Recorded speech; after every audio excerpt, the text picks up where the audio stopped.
So I'm talking to a lot of PPC owners lately and finding that burnout is really, really common.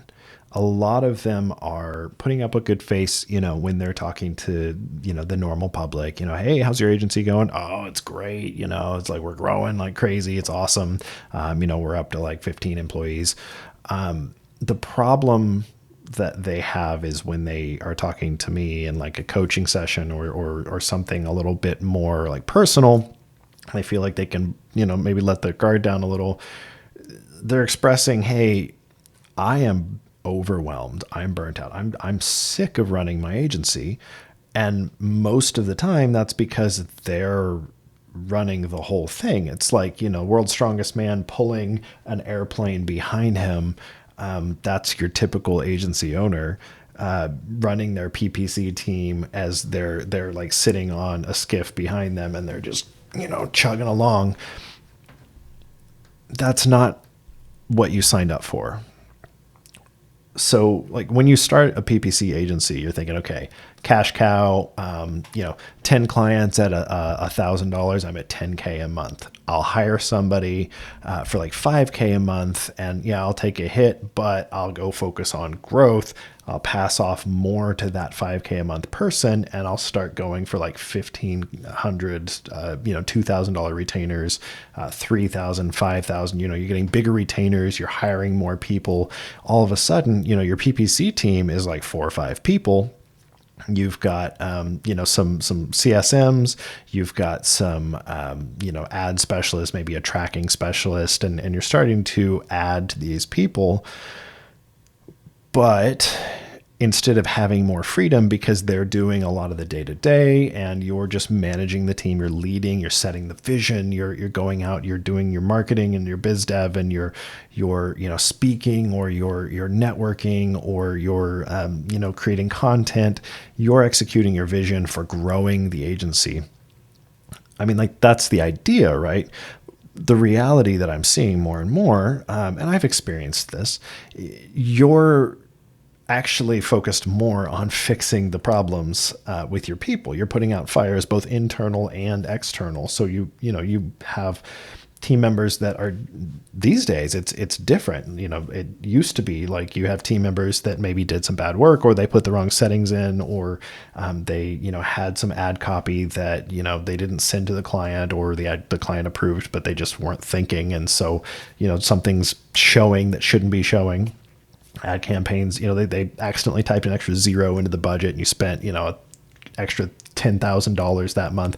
All sorts of horrible things used to happen. And that's, they still happen. But what happens now more is, somebody copy pasted whatever ChatGPT told them, and then they send that to a client, or they just write ad copy with AI and they don't QA it. They don't align it with what the client wants. They don't align it with brand style guidelines, if they even have those. There are a lot of problems that happen now that didn't used to happen. And so there are more problems because people are getting kind of trained to go the easy way. So they're stepping away from the hard work and the creative work and they're letting AI do all that. And, there are good ways to use AI. I use AI a lot every day, and it's awesome when you're using it properly and when you're not relying on it solely. So that said, moving on, the expectations of being able to run this agency and have this team and celebrate wins and all of that, like you get some of those things, but you find yourself more and more chained to your desk, saving client relationships, apologizing and saying, we'll redo the work, expanding scope, because you let them down because your quality standards that you promised weren't met, explaining why the reality of your service doesn't match the pitch. And generally like talking to your team, hey, why isn't this done? I have this task for you and, or, hey, you needed help with this. Why didn't you ask me? Or answering the same questions over and over. Like it's just, the problems compound exponentially when you have a team. And So if you go into an agency expecting a bunch of freedom and like going on vacations and like celebrating wins and having this fun time with your community of like-minded experts, like that's not how it goes. So, as these agency owners are talking to me, I'm like, man, I want to throw in the towel. Usually, I start digging in, and more often these days, I'm talking to agencies like 1 to 3 million roughly in annual revenue, and they are, at that point where they're starting to hire a leader, and they were like, hey, I thought this would be it. I thought this would solve the problem. So, they hire a PPC director. They're spending, like almost a couple $100,000 a year on this one person, and they're like, this is going to be it. I'm paying this really smart person with a lot of experience really well so that they can solve my problems. But it's just more chains. It's really expensive chains, because the problem isn't actually that you can't find good help. The problem isn't that nobody knows what they're doing and you're the only one and you have to solve all their problems. That mentality is a problem. Like if you can recognize that you have that mentality, you're probably not a narcissist, but narcissism is rampant, and generally they have no problems growing to $3 million. I have a couple of $3 million former clients that just didn't get the idea that they might be the problem. So, can't help people that don't want to be helped. But if you can recognize that, oh man, I feel like I'm the only one that knows what I'm doing, and that's a problem, then maybe you can see how it's actually, and this, it's not an intentional thing, but usually what happens with this situation is you hire people because you feel like they know what they're doing. And so you turn them loose. You're like, hey, here's the accounts, here's access to everything. This is like, I'll introduce you to people, I'll set you up for success. And then they get in and they start doing the work. You start asking them for things, and you find that you're not getting what you wanted. They are dropping the ball. They're not really like stepping up. They're not doing the work you thought they would do. And you start running into issues. Well, usually that's actually more of a communication and expectations problem than a problem with good help. So, it's, when it comes down to it, the things that keep us chained to our desks as founders of PPC agencies, it's not competence on behalf of the people we're hiring. Although I have run across so many agencies that struggle to hire well. And usually that's because they're hiring with the same kind of practice of, hey, audit this account. Let me know what you think. I'll ask you some questions about your experience. Tell me about a time when and then they're like, cool, you're hired. But that doesn't always set you up for success. Leader or not, it's not enough to just have an audit. There are a lot of things that go into working at an agency that you can't really quantify through an audit. So I'll make a separate video about my hiring system. It's free training, free resources. I'll put that out there. But essentially, the problem tends to be when you hire somebody and you expect them to solve your problems that you didn't have time to solve. And then you just kind of like dump that all on their plate without explaining to them what success looks like, without training them how your agency does things, what you view as successful or good or quality.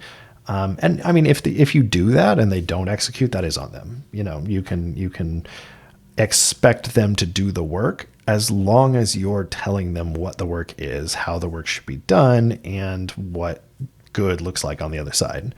So the other side of things, often it's this kind of subconscious problem that happens whenever you hire somebody. If you view them as like a resource or an asset or a tool or leverage, like it is business, but this is a person.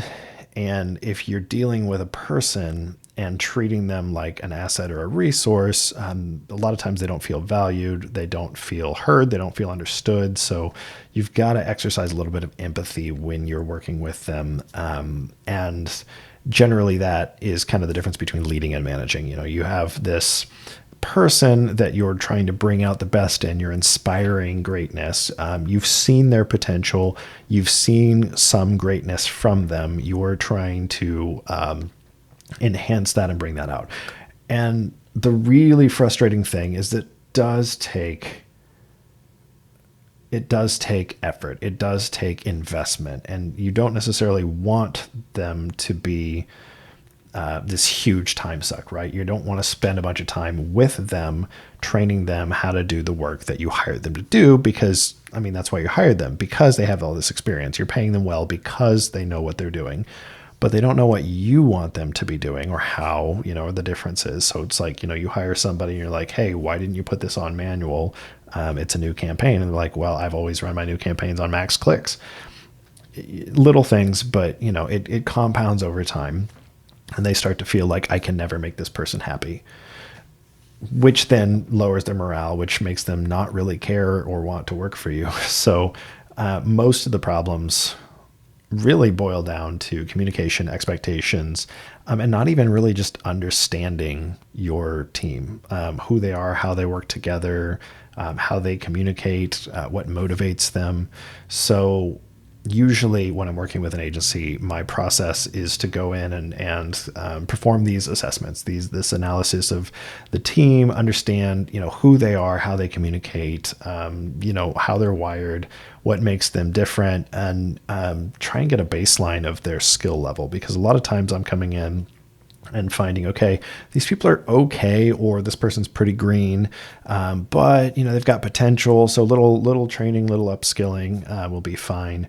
More often than not, especially with the ad specialists or, ironically enough, strategists, I'm finding that there's no clear idea of what strategy is. So most of what I'm doing now is actually a lot of strategy training and then kind of supplemental coaching along the way. But for these teams, having this kind of clarity of almost like a map of the team gives the agency owner the idea of like, okay, this is clarity. This is a map forward. So if the thought of organizing all this chaos and the complexity of having, 4 or 5 people on your team, 10 people, 15 people on your team, if you try and organize all of that without a clear roadmap, you're going to go crazy because there's so much complexity and so many different variables. So usually having a clear idea of your team and setting a baseline for, okay, this is how we're all wired. This is how we'll all work together. This is why I'm clicking more with this person and this person annoys the crap out of me. They're good and I hired them for a reason, but, oh man, I don't want to work with this person. I want to work with this person.